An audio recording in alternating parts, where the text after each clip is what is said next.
Hello everyone. आज की इस वीडियो में पढ़ने वाले हैं इवोल्यूशन के बारे में। ठीक है। और इसमें मुख्य रूप से आज देखने वाले हैं किस तरह से यूनिवर्स का निर्माण हुआ और किस तरह से फिर पृथ्वी बनी। ठीक है। तो चलिए इस वीडियो को शुरू करते हैं। देखिए इवोल्यूशन एक्चुअली है क्या। तो आप ये समझ लीजिए कि इवोल्यूशन में हम पढ़ने वाले हैं हिस्ट्री के बारे में। अब किस चीज़ की हिस्ट्री है? History of life. ठीक है, मतलब किस तरह से लाइफ ओरिजिनेट हुआ। तो इससे पहले हम ये ज़रूरी है समझना ना कि किस तरह से हमारा यूनिवर्स बना, फिर किस तरह से स्टार्स बने, प्लैनेट आए, फिर पृथ्वी उसी में आया है ना, और उस पर लाइफ आया। तो चलिए समझते हैं इवोल्यूशन। देखिए क्या होता है, ये एक्ट ऑफ अनफोल्डिंग या फिर अनरोलिंग है। किस चीज़ की बात कर रहा है? देखिए अगर आप किताब पढ़ते हो तो आपको ये थोड़ी ना पता होता है कि इसके 10वें पेज पे क्या है। आप पढ़ते जाते हो और जो चीज़ें हैं उसमें किताब में लिखी हुई आपको पता चलते जाता है। In the same way evolution जो है वो किस तरह से प्लांट आए, किस तरह से एनिमल्स आए, ठीक है, उनमें किस तरह से परिवर्तन हुआ था, इन सभी चीज़ों के बारे में हम पढ़ते हैं। और ये हमें तभी पता चलता है जब इनके जो भी चीज़ें हैं सीक्वेंस में हम स्टडी करते जाते हैं। मतलब this is an act of unfolding या फिर अनरोलिंग। तो मुख्य रूप से हम इवोल्यूशन में ओरिजिन ऑफ लाइफ के हिस्ट्री को पढ़ते हैं। ठीक है।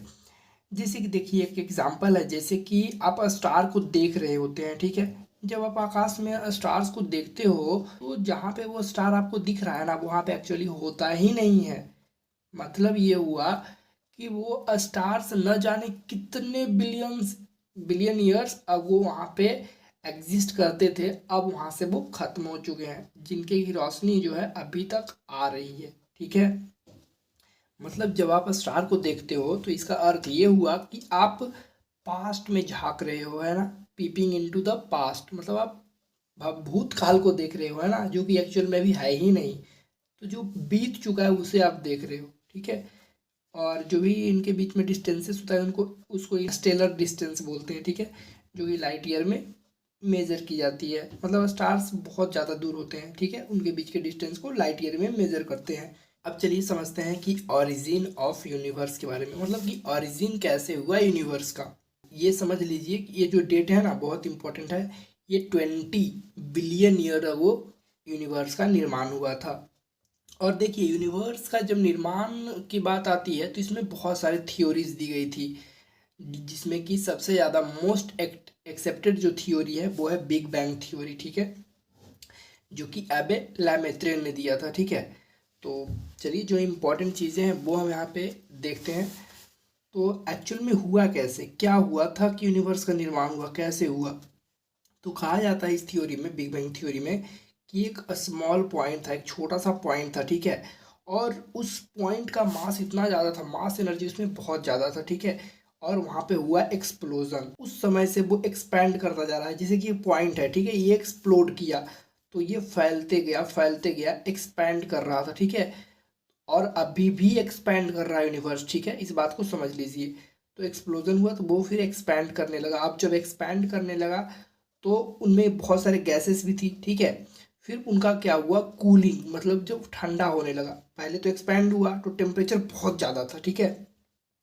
फिर जब ठंडा होने लगा तो हाइड्रोजन और हीलियम गैसेस क्या हुई, कंडेंस हुई। अब ये आप जानते हो कि क्लाउड फॉर्मेशन कैसे होता है। जैसे कि जो गैसेस होती हैं, ठीक है, जो गैसेस होती हैं वो कंडेंस होती हैं, ठीक है, ठंड की वजह से। इन द सेम वे वहाँ पे जब कूलिंग होने लगा तो हाइड्रोजन और हीलियम गैस कंडेंस हुई। और यहाँ पे मेन जो रोल प्ले किया वो था ग्रेविटेशनल पुल। ठीक है। तो इस तरह से आपका गैलेक्सी बना। ठीक है। और हमारा जो गैलेक्सी है वो कौन सा है, मिल्की वे गैलेक्सी, जिसमें कि हमारा सोलर सिस्टम प्रेजेंट है। ठीक है। जैसे कि ये समझिए, जब एक पॉइंट से एक्सप्लोजन हुआ तो यूनिवर्स फैलता जा रहा था। ठीक है। यूनिवर्स का निर्माण हुआ, मतलब वो यूनिवर्स अभी भी फैलता जा रहा है। ठीक है। जिसमें कि हीलियम और हाइड्रोजन गैसेस कंडेंस हुई, कूलिंग हुआ तो, और उसमें गैलेक्सीज का निर्माण हुआ। तो एक गैलेक्सी नहीं, बहुत सारे गैलेक्सी बने। ठीक है। जिसमें हमारा मिल्की वे भी गैलेक्सी बना। ठीक है। अब गैलेक्सी में एक जैसे सोलर सिस्टम हमारा है, ठीक है, एक सोलर सिस्टम ना होके बहुत ज़्यादा बहुत सारे सोलर सिस्टम होते हैं। ठीक है। अब उसे हम सोलर सिस्टम भले ही ना कहते हो, ठीक है, हम सोलर सिस्टम इसे क्यों कहते हैं, क्योंकि इसमें सन होता है। अब जैसे एक गैलेक्सी है, इसमें बहुत सारे सोलर सिस्टम की तरह दूसरे सोलर सिस्टम होंगे। ठीक है। उसका नाम भले ही अलग हो सकता है। तो हमारा एक मतलब कि जो गैलेक्सी बना था उसमें कौन सा गैलेक्सी में हम हैं, मिल्की वे गैलेक्सी में, ठीक है। उसमें एक सन है, ठीक है। सन के जो यहाँ पे था ना अर्थ, अर्थ का निर्माण हुआ था 4.5 बिलियन ईयर अगो, ठीक है। हमारा जो ये यूनिवर्स बना कब बना, 20 बिलियन ईयर अगो, ठीक है। और धीरे धीरे जब मतलब पहले तो टेम्परेचर बहुत ज़्यादा था, फिर कूलिंग हुआ, कंडेंसेशन हुआ, तो बहुत समय लग गया, ठीक है। फिर हमारा जो अर्थ बना है वो 4.5 बिलियन ईयर अगो बना है, ठीक है। तो कुछ इस तरह से बहुत सारे गैलेक्सी बने थे। अब चलिए हम अर्थ के बारे में देखते हैं। अर्थ जो है ना, तो अर्थ की अगर हम बात करें तो ईयरली अर्थ जो था, मतलब जो उस समय बना था अर्थ 4.5 बिलियन ईयर अगो, तो वहाँ पे एटमोसफेयर अर्थ के पास नहीं था, या फिर यूं कह सकते हो आप कि रिड्यूसिंग एटमोसफेयर था। रिड्यूसिंग एटमोसफेयर मतलब वहाँ पे ऑक्सीजन बिल्कुल कम था या फिर न के बराबर था, ठीक है। और पृथ्वी जो समझो कि एकदम आग का गोला था, ठीक है, वो पिघल रहा था ऐसा। तो मोल्टेन मास था वहाँ पे, ठीक है। मोल्टेन मास में से क्या निकल रहा था, कार्बन डाइऑक्साइड गैस NH3CH4, और क्या निकल रहा था, वाटर वेपर। मेन गैस यहाँ पे दो गैस हैं, ठीक है। ये क्या करेंगे, ये हो जाएंगे आपका ऑक्सीडाइज्ड, ठीक है। इन गैसेस का ऑक्सीडेशन होगा। देखिए हमारा जो सन तो था, ठीक है, सन से यूवी रेडिएशन निकल रही थी, और जो वाटर वेपर थे, वाटर वेपर जब पड़ता है यूवी रेडिएशन तो वो टूट जाता है हाइड्रोजन और ऑक्सीजन में। तो हाइड्रोजन तो एस्केप कर जा रहा था, ठीक है, मतलब निकल जा रहा था। और जो ऑक्सीजन था वो NH3 के साथ जब जुड़ता था तो मतलब इस तरह से बनता था, नाइट्रोजन गैस रिलीज होता था, साथ में वाटर बनता था, ठीक है। फिर ऑक्सीजन CH4 के साथ भी मतलब कि कंबाइन होता था तो कार्बन डाइऑक्साइड बनता था, फिर वाटर रिलीज होता था, ठीक है।